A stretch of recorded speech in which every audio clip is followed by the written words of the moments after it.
Hello, everybody. I'm Marian Waldman with Teach My Kid to Read. And tonight I have the distinct honor to interview Betsy Schutz, the daughter of Dr. Richard E. Schutz, and his wife, Iris. And I know everybody's eager to learn more about Dr. Richard E. Schutz because his work has influenced so many of us, and we're all very grateful that we have his books to recommend to so many parents and caregivers to help kids learn to read. So with that said, I'm going to throw out the first question to the both of you about, and is it okay if I call him Dick in this interview? Sure, that's what he wanted. Okay. So, I mean, how did Dick fall into writing these types of books? Either of you? Well, I can tell you because I was there longer than Betsy was. He was the director of the Southwest Regional Lab for Educational Research and Development, and he brought together a group of people that were interested in improving education in some way, and they started developing these books. They started to look at, I don't know all the details because I wasn't involved personally, but I heard about it. They looked at sounds and how the children learn different kind of sounds.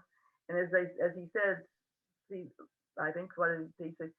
Say the word, see the sound, or something or other. I don't remember how it went, but anyhow, they how the words sounded, and they used words that were easy for children to understand, and they used pictures that were not stereotypes of one type of a child or another. They were just little animals, not even really animals. They were make-believe animals.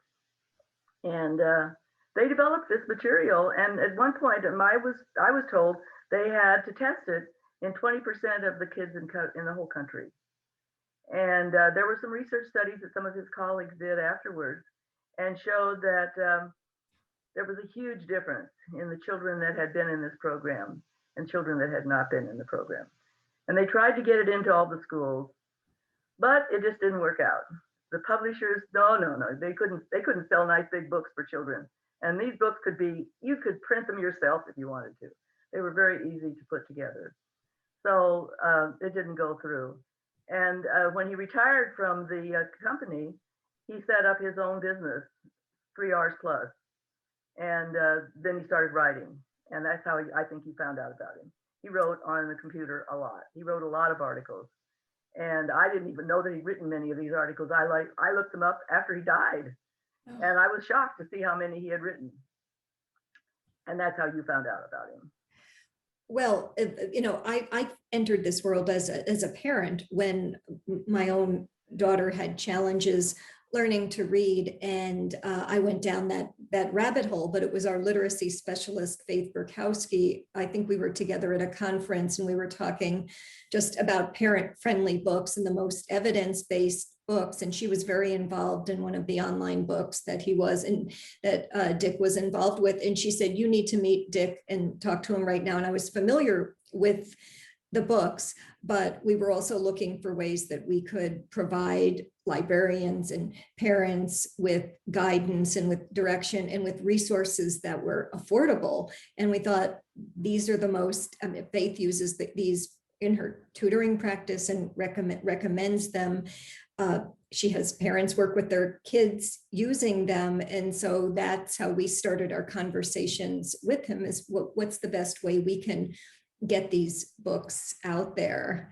So yeah, he was certainly a pioneer. And I know that, as you said, he didn't talk with you about every detail related to the reading research, but what was his general opinion about literacy in instruction? I know he had an opinion. Oh, he definitely had an opinion. I've had relatives that have been, I've told about what this lovely honor that's being given to him post his life, but they said, "Oh yes, I remember he used to talk about this." If anybody would listen to him, I usually would walk away because I didn't want to hear it, because it was not my thing. But he would talk and talk about it to anyone that would listen, because he was sure he had the secret for getting kids to read. And it was a simple program. And it was easy for a child because it was a little tiny book. And if they read one little book, then they could graduate to the next little book. And it was, it worked. Yeah, and I guess the next question is pretty self-explanatory, but it was obviously his passion, and it's what did he want for all children? Oh, he wanted them to learn to read. He was very passionate. And I mean, me as a teacher, like I would always hear about it. And I was telling my grandma that it was like almost like the family like joke, like you didn't want to get him started talking about teaching because he would just go on like our dinner table at my grandparents' house is big, and grandma would sit on one side and grandpa sits on the other. And we're just a loud family, so we have lots of conversations over each other, but he would just keep talking and talking and talking, and we would try, like he would try to almost get in another conversation because he would just go on and on and on about teaching and how important it was that kids learn to read. I mean, I was telling my grandma, I had pretty good conversations with him on when he was right before he passed away, and he was still telling me like, make sure the kids like say the sound, read the word. Like it was his life's goal was to teach kids how to read. And it was super important to him that all kids knew how to read. Well, I think for so many educators, parents, or anyone involved in this world, when you do see kids not learn to read, it's just something that you can't go back anymore once you've seen that. And especially somebody like Dick, who had come up with an evidence-based program that clearly was able to help so many kids learn to read. And I would imagine that it's just an incredible force that you can't let go of. I mean, and I think his passion for it also, I mean, he was always passionate about it, but he has, me and my brother are like two of his grandchildren, and my brother struggled with reading. And I know my parents would talk to my grandpa about it. And I think he saw the flaws that go on in the education system regarding reading. And I think that also fueled him. I mean, you can correct me if I'm wrong, Grandma, but I feel like that also fueled him more to make sure, because he saw it firsthand from my brother. And so to make sure that kids knew how to read. Yeah. I'm sure it must have been just, I mean, it's very difficult for, those of us in advocacy or, certainly in this area to witness that, but to be the pioneer, the architect of a major program, of course, it's something that, you have the solution for, and it doesn't have to be this way. And that makes me actually jump to the next question, which would be really, how did his work influence you? And I presume this is probably more for you, Betsy, unless Iris, you made I don't know if his work affected some of your work. Do you have something, Grandma, or do you want me to do it? No, go ahead, honey. No, I mean, I don't think I knew right away that he was influencing me. I mean, he's influenced me my whole life.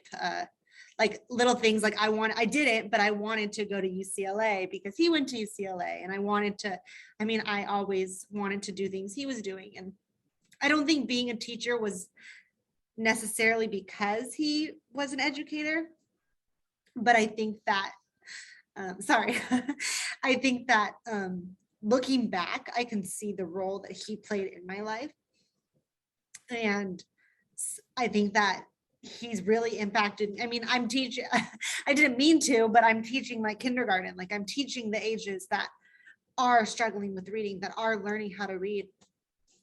And I think it's impactful that like when he passed, like last year, I was a reading teacher, and I was helping those students specifically only with reading. And so I don't think that he necessarily influenced me by like wanting me to be a teacher or putting any pressure on me to be a teacher. But I think that by watching him and, you know, seeing his passion and wanting to be like him in little ways, I became a teacher. So yeah, I think he's impacted me a lot in many ways.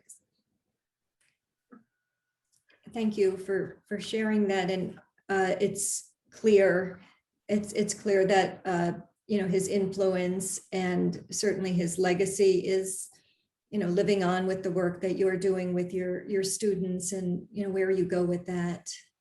I mean, I think as a family, we're also just glad that you guys are doing things with it too, because Yeah, we're we, very honored.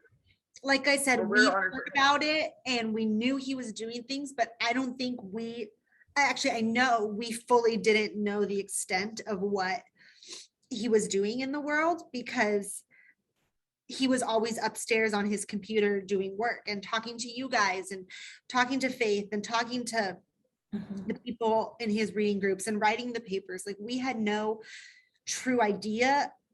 We always just thought it was like, that's grandpa talking about teaching. It was never like, he has people that listen and like want to do things with it. And I think that, I mean, we're so thankful to you guys for putting the honor of naming it for after him and continuing that legacy, but even just using the books, because we don't know what to we don't know what to do with them. You know, we have all these treasures that he's done and these gifts that he's given, but we don't have the platform for it like you guys do. And I think we're super thankful for you guys to be like continuing that legacy more so than we are in ways. Well, you know, it's a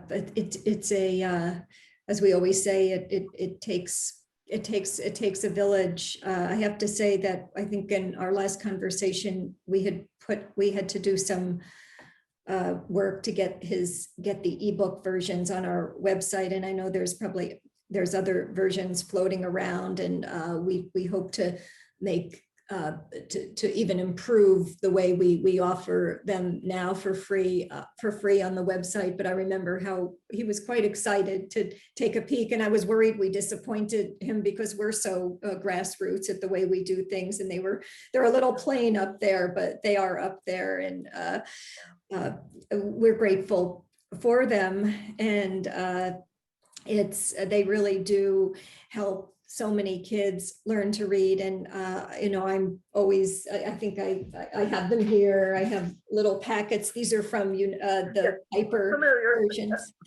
Geraldine from Piper books, and then we have them in knapsacks for the early readers. For kids, we have the first level of the first set. So yeah, we're thankful as well.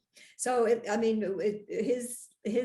don't see his legacy really ever ending. I hope it's just beginning, because there's a lot of kids struggling to read, and his message is as relevant today as it was when he was doing the work. This would make him very happy, I'm sure. I was very surprised that you were doing this in his name. I didn't know he had such a following, but he would want it to go on. He would want kids to learn. Yeah. Well, that's what we're going to do. And so I guess, are there any other comments, anything else you want to share about this incredible individual? We miss him. Okay. Well, thank you for talking to us, and thank you, Dr. Richard E. Schutz, for your contributions. And really, if we teach more kids to read, I feel strongly we're making the world a better place. And he did that and will continue on. Thank you.